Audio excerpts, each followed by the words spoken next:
Welcome my dear students. দেখো, PSC ক্লার্কশিপে যে রেজাল্টটা আউট হয়েছে, এতে এতে এই যে আনন্দ আনন্দ অতটা আসছে না এখানে। তার কারণ কি বলো তো, বহুদিন পর রেজাল্ট আউট হয়েছে, তারপর রেজাল্টের যা ধরন, আমি অনেকক্ষণ ধরে অ্যানালিসিস করছিলাম রেজাল্টের যে প্রসপেক্ট, এর কীভাবে করেছে ব্যাপারটা বোঝা খুব চাপ।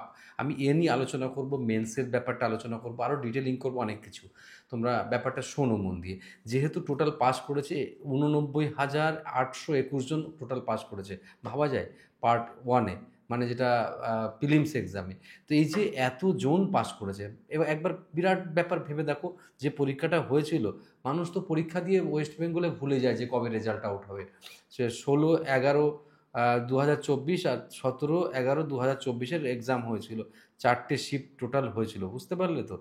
আর যে ভ্যাকান্সি 7,200 মতো আর কি, কিছু বাড়তে পারে। তো এইবার ব্যাপারটা হচ্ছে যে এতদিন পর রেজাল্ট, আরে তো দেশের সবারই পাস করিয়ে দিল যা পরিস্থিতি। তো এই যে এত পাস করানোর কোনো মানে কিভাবে কি আছে, সামনে ভোট বলে তো নিশ্চয়ই একটা বিরাট ব্যাপার কাজ করছে, একটা মানে মাইন্ড ব্লোয়িং ব্যাপার কাজ করছে। চলো আমি আলোচনা পরে করব। আর একটা জিনিস খেয়াল করবো আমরা বেশ অ্যানালাইসিস করার সময়, যেন জেনারেল কাট অফ 49 গেছে, ভাবো। আর ওবিসি এ 48, ওবিসি বিও 48। এটা কেন, কিভাবে পসিবল, গড নোজ। এখানে হয়তো কোনো ঝামেলা না জড়ানোর জন্য দুটোই এক করে দিয়েছে। তাহলে ওবিসি বি আর এর মধ্যে কি পার্থক্য থাকলো বাস? কিছুই পার্থক্য নেই। এসসি হচ্ছে 47, এসটি হচ্ছে 29, আর ইডব্লিউএস হচ্ছে 11.75। দেখো, 11.75, ভাবো। এই যে ইডব্লিউএস মানে দিচ্ছে না চাইতে গেলে, এখানে প্রবলেমেই প্রবলেম। ডিএম থেকে ডিআরএম থেকে শুরু করে এসডিও থেকে এটা ইস্যু করতে খুব চাপ আছে। যাকে পরে আসছি। এবার আমি যে কথাগুলো আগে কিছু কথা বলে নিই, তারপরে আমি ইন ডিটেলস আরও অনেক কথা বলবো। এবার তোমরা অনেকে জিজ্ঞেস করবে যে স্যার আমাদের এখানে কি কোর্স শুরু হয়েছে? আমাদের একটা আলাদা টিম আছে, তপবনের দু রকমের টিম ওয়ার্ক এখানে হয়, একটা হচ্ছে টেকনিক্যাল, একটা নন টেকনিক্যাল। তো নন টেকনিক্যাল টিম ওয়ার্কের মধ্যে বাংলার টিচার আমাদের আছে, ইংলিশ টিচারও তো আমাদের আছে। তো আমরা এর একটা ব্যাচ ইনিশিয়ালি শুরু করছি আমরা, ঠিক আছে? তো এইটা এর সঙ্গে ম্যাচ করে যাবে, মানে পুলিশ এসআইটা, এসআই যেটা ম্যাচ করে যাবে প্রায় কাছাকাছি। তো আমি সিলেবাসটা আলোচনা করব, তার আগে একটু বলে রাখি, তোমরা যদি ইন্টারেস্টেড থাকো, 882000, 8820022385, এই নাম্বারে তোমরা এসএমএস করে তোমাদের মানে জানাতে পারো তোমরা যে কোর্স নেওয়ার জন্য খুব কম ফিজ রাখা হয়েছে। আমি এই ব্যাপারে কালকে ডিটেলস বলে দেবো, কারণ এখন আমাদের অফিস বন্ধ হয়ে গেছে। আচ্ছা, এই একটা ব্যাপার বোঝা গেল। তাহলে কোন নাম্বারে কল করতে হবে? 8820022385। আর আমাদের যে ডব্লিউবিপিএসসি, ডব্লিউবি পিডিসিএল এর যে কোর্স, সেটা তো চলছে।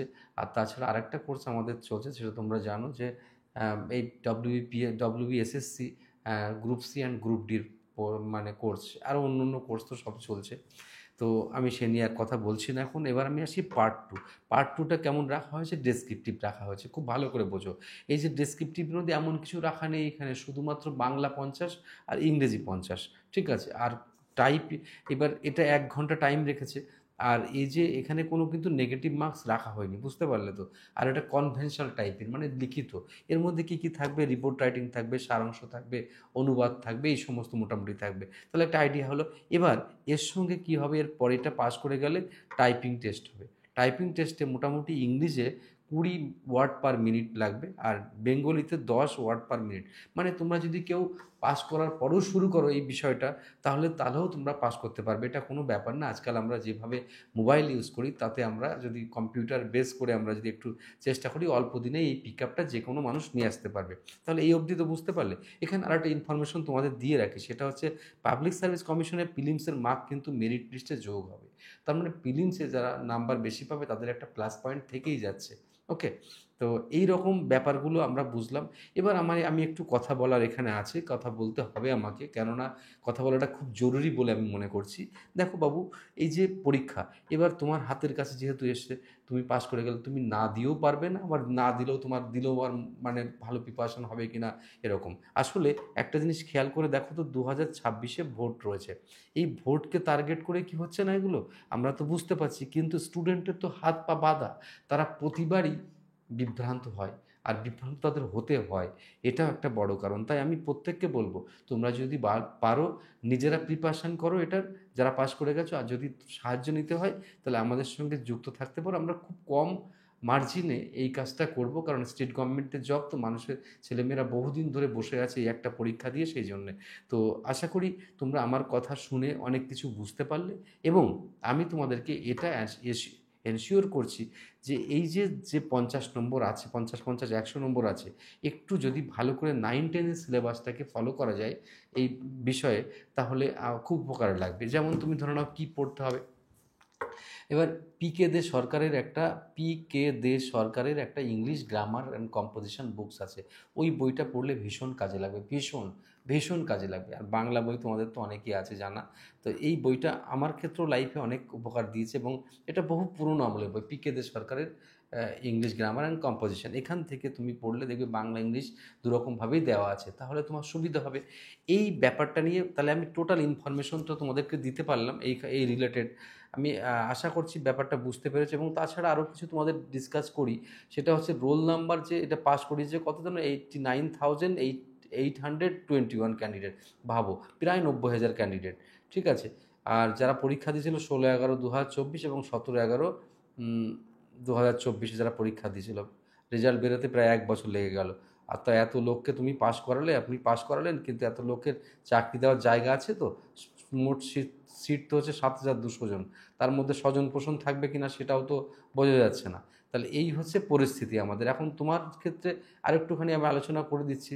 দেখো, ইংলিশে যেটা থাকার সম্ভাবনা সেটা হচ্ছে কনডেন্সিংয়ে প্রোজ থাকবে, প্যাসেজ সামারি, আর ড্রাফটিংয়ে রিপোর্ট থাকবে, এবং দেখো ট্রান্সলেশন থাকবে, ট্রান্সলেশন বেঙ্গলি বা হিন্দি বা উর্দু থেকে মানে ইংলিশে নিয়ে যাওয়ার জন্য, এটা ইংলিশের সিলেবাস।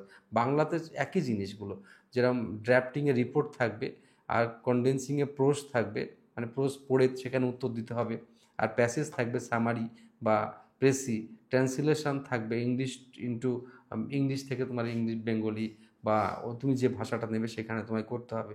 এই হচ্ছে ব্যাপার। এর সঙ্গে আরেকটু কথা তোমাদেরকে বলি, যেটা হচ্ছে যে আরও যে কিছু ক্যাটেগরি আছে সেগুলো নিয়ে আমি চর্চা করছি না, সেগুলোর সংখ্যা দেখো, কাট অফ মাইনাসে গেছে বস। এই যুগে দাঁড়িয়ে কিছু কিছু কাট অফ তো মাইনাসে গেছে। তুমি ভাবো, মানে এত কি পাস করানো সত্যিই দরকার ছিল? আমি বলছি না যে যারা পাস করেছে তাদেরকে কোনোভাবেই তাদেরকে কংগ্রাচুলেশন জানাচ্ছি, যে কোনো একটা পরীক্ষায় পাস করা মানে মনোবলটা বাড়িয়ে নেওয়া, খুব ভালো কথা, খুব ভালোও লাগছে আমার ব্যাপারটাতে। কিন্তু আফটার অল চাকরিটা তো দরকার, সেটা যদি পাওয়া যায় তো সেখানেই মঙ্গল। ওকে, আমি এখানেই বিগ এন্ড করছি। তোমরা খুব ভালো থেকো, খুব তাড়াতাড়ি আবার দেখা হবে তোমাদের সাথে। অনেক ভালোবাসা নিও।